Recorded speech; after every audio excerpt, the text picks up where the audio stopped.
Mega TV நேயர்களுக்கு வணக்கம். பெண்கள்.com நிகழ்ச்சியில் சுபகிரகம் பகுதியில் அனைவரையும் சந்திக்கிறதுல மிகவும் மகிழ்ச்சி. இன்றைக்கி நம்ம என்ன டாபிக் பேச போகிறோம் அப்படின்னு பார்த்தீங்கன்னா, பொதுவாக நம்ம ஒரு புது வண்டி வாகனம் வாங்குகிறோம். அது இருசக்கர வாகனமோ சைக்கிளோ இல்லை சின்ன குழந்தைங்க வீட்டில் நீங்கள் ஒரு ட்ரை சைக்கிள் ஓட்டுறதுக்கு வாங்கி கொடுப்பீங்க இல்லைங்களா? இதுக்கெல்லாமாங்க நம்ம பார்க்கணும் அப்படின்னு நீங்கள் சொல்லுவீங்க. கண்டிப்பாகங்க. இன்றைக்கி இருக்கக்கூடிய கால சூழ்நிலைகளில் எந்த ஒரு சின்ன விஷயமாக இருந்தாலும் நம்ம பார்க்கறது தான் வேணும். ஏன், நம்ம முன்னோர்கள் நம்ம நகம் வெட்டுறதுலேருந்து முடி வெட்டுறதுலேருந்து நாள் பார்த்து தான் செஞ்சாங்க. ஆரோக்கியமாகவும் இருந்தாங்க. நம்ம இன்றைக்கி ஒரு பயந்த சூழ்நிலையில் வாழறோம் இல்லையா? இந்த மாதிரியான ஒரு பயம் நிச்சயமாக நம்ம முன்னோர்களிடத்தில் இல்லை. ஏன்னா அவங்க எந்த வேலைகளை எந்த நேரத்தில் செய்யணும், அதை எப்படி செய்ய வேண்டும், அதற்கு தேவையான ஒரு தெய்வங்களை வழிபாடு செய்துவிட்டு பண்ணாங்க. ஸோ இந்த மாதிரியான ஒரு வரைமுறையில் அவங்க செய்யும் பொழுது நிச்சயமாக அவங்களுக்கெல்லாம் ஒரு பெரிய மனக்குறை இல்லாமல் அவர்கள் எல்லாருமே வாழத்தான் செய்தார்கள்.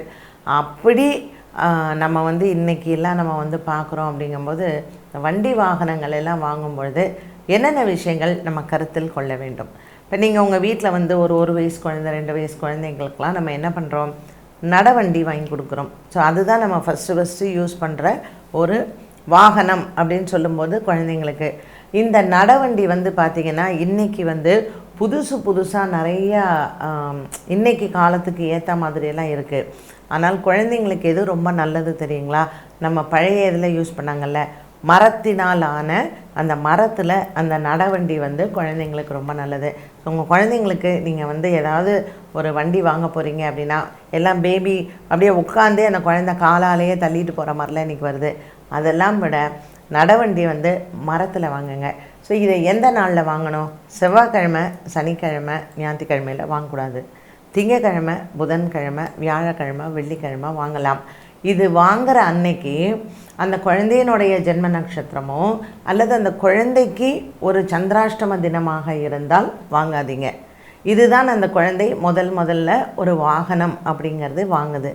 ஏன்னா எல்லா குழந்தைகளுக்கும் வாகனங்கள் ஒரு அதிர்ஷ்டமாக இருக்காது. ஸோ உங்கள் குழந்தைக்கு முதல்ல வாங்கும் பொழுதே இதை கருத்தில் கொள்ளுங்க. அப்புறம் குழந்தைங்க ஸ்கூல் போகும்பொழுது நம்ம சைக்கிள் வாங்குகிறோம். இந்த சைக்கிள் வாங்கும்போது என்ன பண்ணுறோம், அந்த டயர் எப்பொழுதுமே அதற்கு பூஜை போடுவாங்க. ஒரு ஸ்கூல் போகிற குழந்தை 6ஆம் கிளாஸ் 7ஆம் கிளாஸ் போகிற குழந்தைக்கு கூட நம்ம சைக்கிள் வாங்குகிறோம். இந்த சைக்கிள் வாங்கும்பொழுது முத கொண்டு போய் உங்கள் எல்லையில் இருக்கக்கூடிய தேவத்தை, அப்போ அந்த காலத்துலலாம் கிராம தெய்வத்தைன்னு சொல்லுவோம். ஒரு எல்லையில் எப்பொழுதுமே ஒரு காவல் தெய்வம் என்பது உண்டு. ஏன் அந்த காவல் தெய்வத்துக்கு செய்கிறோம்? ஏன்னா நம்ம வீட்டை விட்டு வெளியில் போகும்பொழுதும் திரும்ப நம்ம வீட்டுக்கு வரும் பொழுதும் அந்த காவல் தெய்வம் தான் நம்மளை காப்பாற்றுகிறது.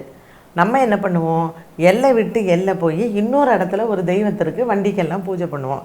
அது இன்றைக்கெல்லாம் கார் வாங்குறவங்களுக்கு ஒரு ஃபேமஸாக ஆகிடும் பார்த்திங்களா? ஒரு சில கோவில்கள் எல்லாம் உடனே எல்லோரும் அங்கே தான் போய் பூஜை போடுவாங்க. அங்கே தான் பண்ணணுங்கிறது இல்லை, அங்கே போய் பண்ணலாம், தப்பு இல்லை. ஆனால் முதல்ல நீங்கள் செய்ய வேண்டியது என்னென்னா, உங்கள் மண்ணில் இருக்கக்கூடிய உங்கள் எல்லை தெய்வம், உங்கள் காவல் தெய்வம், உங்கள் கிராம தெய்வத்துக்கு கண்டிப்பாக பண்ணணும். இன்றைக்கி என்ன தான் நம்ம சென்னை ஒரு பெரிய மெட்ரோபாலிட்டன் சிட்டியாக இருந்தாலும் கூட இன்றைக்கும் நம்மளுடைய எல்லைகளில் கிராம தெய்வத்தைகள் இருக்க தான் செய்யுது. ஸோ அப்போல்லாம் என்ன பண்ணாங்க, சைதாப்பேட்டைனா ஒரு ஊர், தேனாம்பேட்டைனா ஒரு ஊர், ஆழ்வார்பேட்டைனா ஒரு அந்த மாதிரி இருந்தது. நம்மளுடைய எல்லை அப்படின்னு பார்க்கும் பொழுது இப்போ உங்கள் ஸ்ட்ரீட்டில் எதுவும் இல்லைன்னா பக்கத்து ஸ்ட்ரீட்டில் இருக்கும். நம்மளை சுற்றி 1 கிலோமீட்டருக்குள்ளே ஒரு கிராம தெய்வத்தை கண்டிப்பாக இருக்கும். ஒரு முனீஸ்வரனோ, ஒரு எல்லையம்மனோ, ஒரு காவல் தெய்வம், ஒரு ஐயனாரோ, மதுரை வீரனோ, ஏதோ ஒரு ஆலயம் கண்டிப்பாக இருக்கும். அங்கே எடுத்துகிட்டு போயிட்டு ஒரு டயரில் ஒரு எலுமிச்சம்பழத்தை ஏற்றுறது அப்படிங்கிறது ஒரு பலி கொடுக்கறதுக்கு சமம். பொதுவாக இந்த காவு கொடுக்கறது, பலி கொடுக்கறது சைவ முறை அசைவ முறைன்னு உண்டு. அப்போது அசைவ முறை அப்படிங்கிறது தான் ஒரு ஆடோ கோழியோ இதெல்லாம் நம்ம காவு கொடுக்குறோம், இரத்த காவு அப்படின்னு சொல்கிறது. ஆனால் வேதங்களில் சாஸ்திரங்களில் என்ன சொல்லுதுன்னா, ஒரு தெய்வத்திற்கு நீ ஒரு காவு கொடுக்கணும் அப்படின்னா அதற்கு எலுமிச்சம்பழத்தை தான் சொல்லியிருக்காங்க. உள்ள நீர் இருக்கக்கூடிய காய், தேங்காய், எலுமிச்சம்பழம், பூசணிக்காய், இது எல்லாமே. ஸோ இதெல்லாம் என்னென்னா ஒரு பலி கொடுக்கறதுக்கு சமம். ஒரு உயிரை பலி கொடுக்கறதுக்கு சமம் இந்த எலுமிச்சம்பழம், தேங்காய் மற்றும் பூசணிக்காய். ஸோ இதை தான் வண்டி வாகனங்களுக்கு பொதுவாக காவு கொடுத்து பண்ணுவாங்க.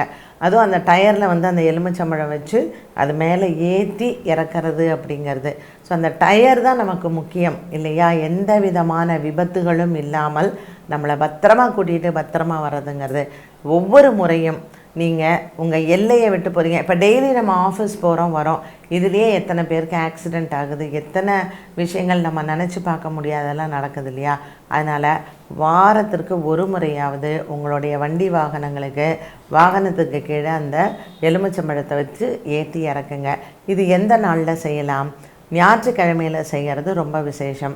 ஸோ ஞாயிற்றுக்கிழமை சாயங்காலம் 7 மணிலேருந்து 8 மணிக்குள்ளே இந்த டயருக்கு வந்து நீங்கள் ஒரு எலுமிச்சம்பழம் வச்சு ஏற்றுறது, வண்டி வாகனத்திற்கு சுற்றி போடுறது, இது எல்லாமே ரொம்ப நல்லது. நம்ம அடுத்த ஒரு வாரத்துக்கு நம்மளை அதை சேஃபாக வந்து அது பார்த்துக்கும். இது மூட நம்பிக்கையாக கூட நீங்கள் நினைக்கலாம், ஆனால் ட்ரை பண்ணி பாருங்கள். கண்டிப்பாக உங்கள் வாகனத்திற்கு எந்த விதமான ஆபத்துகளும் இல்லாமல் நம்மளை பத்திரமா போயிட்டு பத்திரமா வர்றதுக்கு மாதத்தில் ஒரு நாள் அமாவாசை. இந்த அமாவாசை அன்னைக்கு எலுமிச்சம்பழம், தேங்காய், பூசணிக்காய் 3மே நீங்கள் சுற்றி போடுறது நல்லது. உங்கள் ஸ்கூல் பசங்க, உங்கள் வீட்டில் இருக்கக்கூடிய குழந்தைங்க சைக்கிள் ஓட்டுறாங்க, சைக்கிளில் ஸ்கூல் போயிட்டு வராங்கன்னா கண்டிப்பாக அந்த சைக்கிளுக்கும் நீங்கள் இது எல்லாத்தையும் பண்ண தான் வேணும். ஃப்ரண்ட் டயரில் ஒரு எலுமிச்சம்பழம், பேக் டயரில் ஒரு எலுமிச்சம்பழம், அந்த குழந்தைய ஏற்றி இறக்க சொல்லுங்கள். ஞாயிற்றுக்கிழமையில் பண்ண சொல்லுங்கள். ஸோ ஒரு விதத்தில் நமக்கு அது மனசுக்கு ஒரு ஆறுதலாக கூட இருக்கும். பெரிய வாகனங்கள் நம்ம வந்து கண்டெய்னர்ஸ் எல்லாம் பார்க்கலாம். எந்த வாகனமாக இருந்தாலும் ஒரு கருப்பு கயிறில் ஒரு படிகாரம் தொங்க விடுறதோ, ஒரு பச்சை மிளகாய் இருக்கிறதோ, ஒரு எலுமிச்சம்பழம் இருக்கிறதோ இது இல்லாமலேயே இருக்காது. அது நார்த்தாக இருக்கலாம், நார்த் ஈஸ்டாக இருக்கலாம், எந்த பார்ட் ஆஃப் இந்தியாவில் இருந்தாலுமே நம்ம அதை பார்க்குறோம். இது என்னென்னா ஒரு விதமான ஒரு தற்காப்பு. எல்லை தெய்வங்கள்கிட்ட நீங்கள் அந்த எலுமிச்சம்பழம் எடுத்து அதை நம்ம வண்டியில் வச்சு நீங்கள் எங்கேனாலும் சுற்றிட்டு வாங்களேன், வண்டிக்கு எந்த விதமான டேமேஜோ ஆபத்தோ வரவே வராது. நிறைய பேர் பார்த்துருக்கலாம், இந்த மாதிரி பண்ணுறவங்களுக்கும் வண்டி ஏதாவது ஒரு சின்ன அடிபட்டுதுன்னா கூட வண்டிக்கு தான் கொஞ்சம் ஒரு சின்ன, ஆனால் உயிர் சேதம் இல்லை அப்படின்னு சொல்லுவாங்க. எலுமிச்சம்பழம் வச்சு நம்ம காவு கொடுக்கறதுக்கான வழக்கமே உயிர் சேதம் இல்லாமல், நம்மளுடைய அங்கங்கள் எங்கேயும் ஊனம் இல்லாமல் தலைக்கு வர்றது தலைப்பாகவோட போகும் அப்படின்னு சொல்கிறதுக்கு தான் நம்ம முன்னோர்கள் வச்ச ப்ராக்டிஸ் இது. அதுவும் அமாவாசை அன்று ஒரு எல்லை தெய்வத்துக்கிட்ட போய் நம்ம சாவியை வச்சு அந்த வண்டிக்கும் பூஜை போட்டு நம்ம சாமி கும்பிட்டுட்டு வந்தோம்னா நிச்சயமாக ஒரு 1 மந்த்துக்கு அதனுடைய எனர்ஜி லெவல் கண்டிப்பாக நல்லாயிருக்கும். வெளியூர் போகிறீங்க அப்படிங்கும்போது ஒரு 5 எலுமிச்சம்பழம் வாங்கிக்கோங்க. 4 டயருக்கு ஒரு எலுமிச்சம்பழம் உங்களுடைய அந்த பக்கம் இந்த டிரைவர் சீட் பக்கத்தில் வச்சுருங்க. ஊருக்கெல்லாம் போயிட்டு வந்து அந்த காலைல கிளம்பும் போது நம்ம அந்த எலுமிச்சம்பழம் ஏற்றி இறக்கிடுறோம் இல்லையா, நம்ம ஊருக்கு போயிடலாம். திருப்பி வரோம் பார்த்திங்களா, அந்த எலுமிச்சம்பழத்தை அந்த வண்டிக்கு சுற்றி 2ஆக பிளந்து தூர போட்டுருங்க. ஸோ வண்டியினுடைய திருஷ்டியும் இது போயிடும். நம்ம நினைக்கலாம் இதெல்லாம் என்ன ஒரு மூட நம்பிக்கை இல்லையா அப்படின்னு.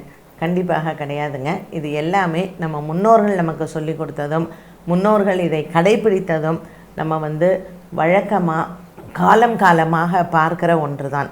ஸோ 4 பேர் நம்ம ஒரு வண்டியில் போகும்பொழுது பாரு குடும்பத்தோடு போகிறாங்க பாரு அப்படின்னு நினைக்கலாம். மற்றவர்களினுடைய கண் பார்வையும் மற்றவங்களுடைய எண்ணங்களும் நமக்கு அதுவே ஒரு திருஷ்டியாக கூட அமையும். ஏன் வண்டி ஓட்டுறவங்க, இப்போ நம்ம நிறைய கால் டிரைவர்ஸ் எல்லாம் கூப்பிட்றோம், யார் எப்படி மனசில் என்ன எண்ணத்தோடு வண்டி ஓட்டுறாங்க அப்படிங்கிறதும் தெரியாது. நம்ம கூட இருக்கிறவங்களே நம்ம சொந்தக்காரங்களாக இருக்கலாம், இல்லை நம்ம உடன் பிறந்தவர்களாக இருக்கலாம், யாராக இருந்தாலும் எண்ண அலைகளை நமக்கு அது ஒரு தற்காப்புக்காக அந்த எலுமிச்சம்பழத்தை நம்ம கூட வைக்கிறதும், இறைவன் அம்மனினுடைய திருவடியில் வச்சு எடுக்கக்கூடிய எலுமிச்சம்பழங்களுக்கும் கண்டிப்பாக இதுக்கெல்லாம் பவர் இருக்கும். அதனால் எப்போ நீங்கள் வெளியூர் போனாலும், எப்போ நீங்கள் உள்ளூரில் இருந்தாலும் வண்டிகளுக்கு, உங்களுடைய வாகனங்களுக்கு இந்த மாதிரியான ஒரு சில விஷயங்களை கடைபிடித்தால் நமக்கு ஒரு நிச்சயமாக மனசில் ஒரு தைரியம் உண்டு. இன்றைக்கி இருக்கக்கூடிய கிரக சூழ்நிலைகளை பாருங்களேன். கும்பராசியிலெல்லாம் ஒரு 5 கிரக சேர்க்கை உலகத்திற்கே அவ்வளோ நல்லதில்லை. ஸோ இந்த 5 கிரக சேர்க்கை எப்பொழுது தான் முடியும் அப்படின்னும் ஒவ்வொருத்தரும் நினச்சிக்கிட்டு தான் இருக்கோம். அதனால் இந்த மாதிரியான கிரக சேர்க்கைகள் நிறைய விஷயங்களை மனிதர்களுக்கு பாதிப்புகளை கொடுக்கும். இந்த பாதிப்புகளிலிருந்து நம்மளை காப்பாற்றிக் கொள்வதற்கு தான் இந்த முறைகளை நாம் கையாளலாம். என்ன நேயர்களே, இன்றைய பதிவு அனைவருக்குமே ரொம்ப பயனுள்ள பதிவாக இருந்திருக்கும். மீண்டும் சந்திக்கும் வரை நன்றி, வணக்கம்.